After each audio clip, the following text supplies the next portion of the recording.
Are you a small business that has done everything right in the social media marketing world, and yet it seems like it's bringing in absolutely zero customers? I think that's a common problem for a lot of small businesses. Today, I am going to tell you what the problem is and basically why it's not working for you.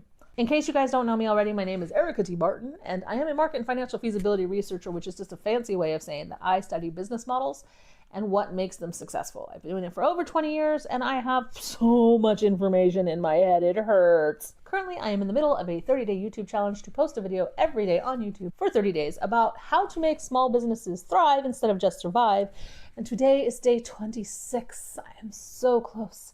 It is the last week. Today I'm going to be talking to you about the biggest mistakes that small businesses make when creating a social media marketing plan. So many mistakes. What's my experience in this? Quite simply, as a researcher, I've probably looked at millions of websites over the last 20 years and thousands of Facebook pages. And let me tell you, they are such a waste. I'm going to tell you today, as a researcher, and it's basically your perfect customer, what kind of information I'm looking for when I'm looking for your business and why I'm not finding it.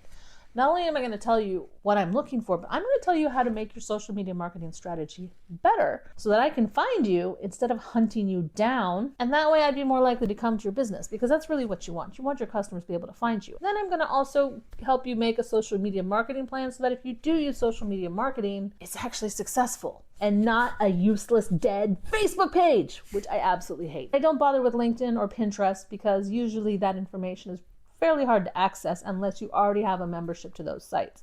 So I'm going to help you create a Facebook strategy plan, and then I'm also going to point out some of the things you need to consider when making that plan, which has to do specifically with your customers.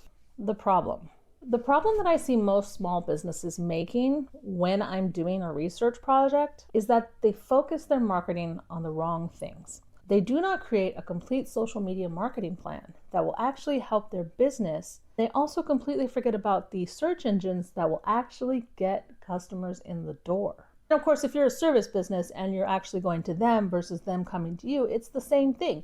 You're forgetting to tell them where you go. What I mean is that you are missing out on setting up the most basic profiles on the search engines, and you're focusing on your social media pages, which is not going to get you any traffic whatsoever unless you actually have events through the eyes of your customer. In all honesty, I am your perfect customer. I am an avid traveler, so I'm new to your area. I am easy and gullible, and I will pretty much buy anything that I think is a good deal. I pretty much give every business a fair opportunity. On top of that, I'm a researcher, so I will search all over the internet to get the information I need to know if a business is worth visiting or not. So right now, I am going to try to open your eyes to what it is a customer is looking at when they're looking at your online presence, both in social media and when doing a general search for your business. The problem that I have as your customer is that I will first try to do a search for your business. That means I'm pretty much going to either go over to Google or I'm going to go over to Yelp. Those are pretty much the top two search engines right now when it comes to business. I know you may be thinking, no, it's LinkedIn or it's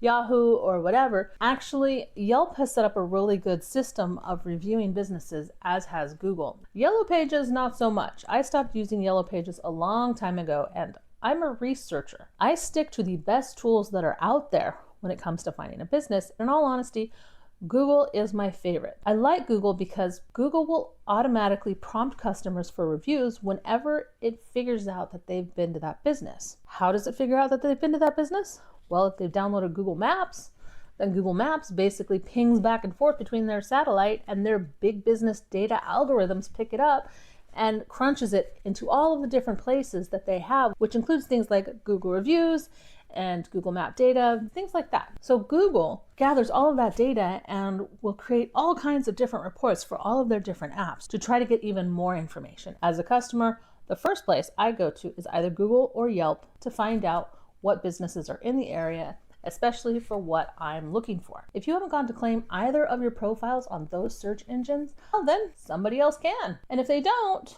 well, then both Google and Yelp are going to put in a very basic description that isn't going to sell for your business at all. So you want to make sure that that's step number one.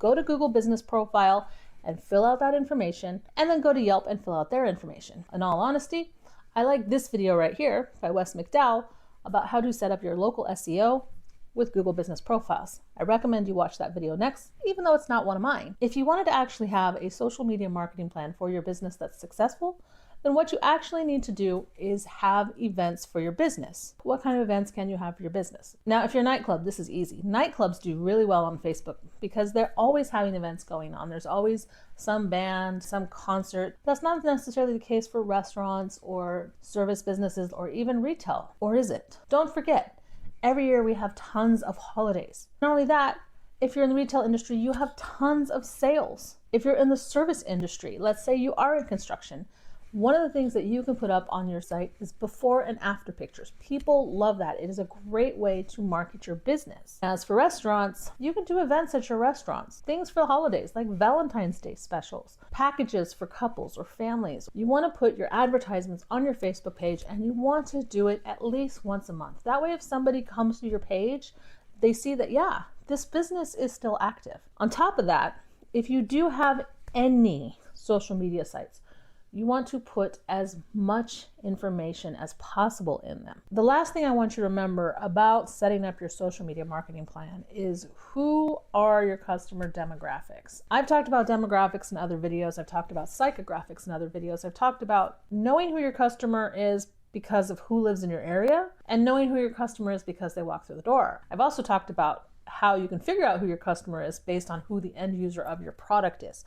So there's different ways to define who your customer is. Once you have that information, you need to understand that not all social media platforms are the same. Different social media platforms apply to different people. From what I have seen on Facebook, it seems to me like Facebook appeals to the older generations. My kids are Gen Z.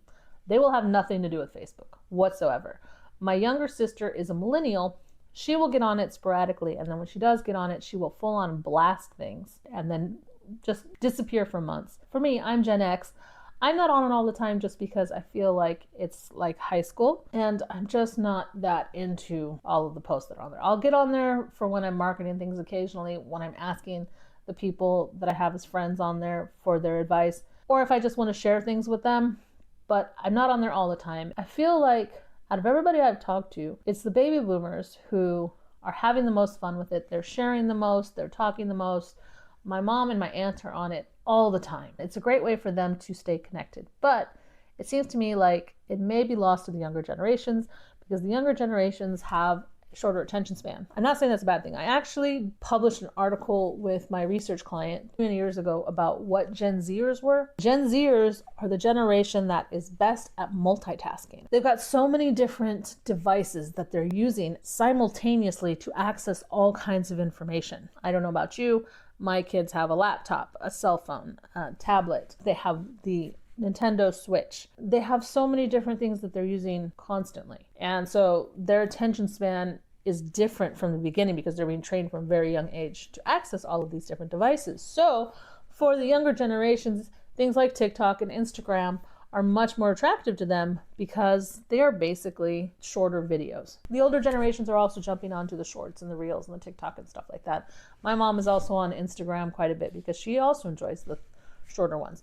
But just keep in mind, you're going to find different demographics on different social media sites. I feel like X/Twitter is a lot of times the way that celebrities and politicians update their fans with just quick daily lines here and there.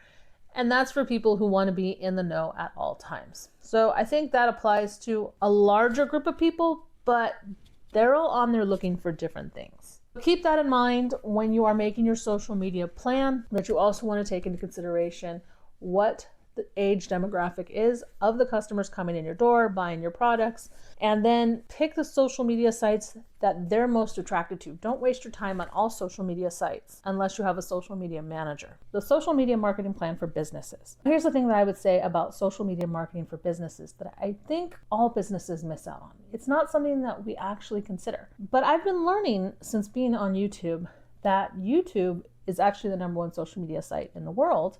And one of the most interesting things about YouTube is that it creates a community, which I find very interesting. I'm not fully 100% into the community of different things, but I will say after watching some videos that I do enjoy watching the comments of some of my favorite YouTube creators. So if you think about your social media marketing presence as the opportunity to create a community, then the first thing you need to remember is that you need events. You need to have things that make your customers come back to your page again and again. So here are some events that you can think about posting for your business. Number one, no matter what type of business you're in, there are always holidays.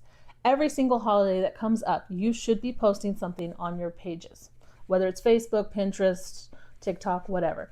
You should be posting something on all of those days because it's just easy. On a Mother's Day, you could simply say, Happy Mother's Day. Or you could say, Happy Mother's Day, here's a special for all the mothers. When you come in, get this freebie, get a flower, get some chocolate, get a discount, something like that. For Christmas, there could be Christmas specials. We're having a Christmas party, come check it out on this day. And you put the Christmas party on a day that's very slow in your business. So holidays are a very easy one to market. The next one you want to look at is what sales is your business having?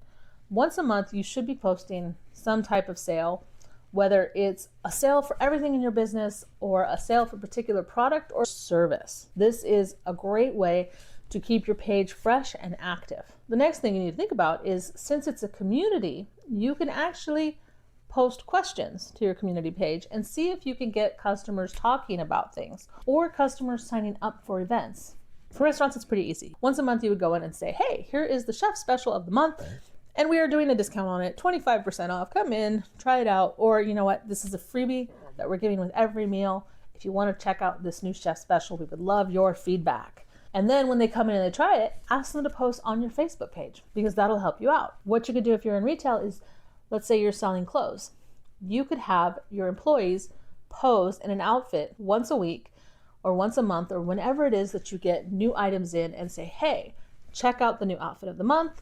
We're putting this together. Be the first to try it out, or come work with our stylist to see what fits you and what looks good with you. You could create an actual stylist event that's weekly or even monthly to try to get your customers to come back, and then do fun contests like who wore it best. If you're in the service industry, this is actually fairly easy. You don't have to do discounts so much, but one of the things that people love is before and after shots. By simply doing before and after shots, whether you're doing before and after of houses, or if you're a hairdresser, you do before and after of haircuts. If you're a groomer, you can do before and after of the dog grooming. These kind of things are fun for your customers to watch, and they like to feel like they're a part of something bigger than just themselves. So by doing these kind of things, you're creating a community on your site. So the best strategy you can do to keep your social media alive is quite simply by creating events, saying hello on the holidays, giving your specials and discounts, trying to create a community, creating contests, doing before and after pictures, taking pictures during events, things like that. You need stuff like this on your social media pages.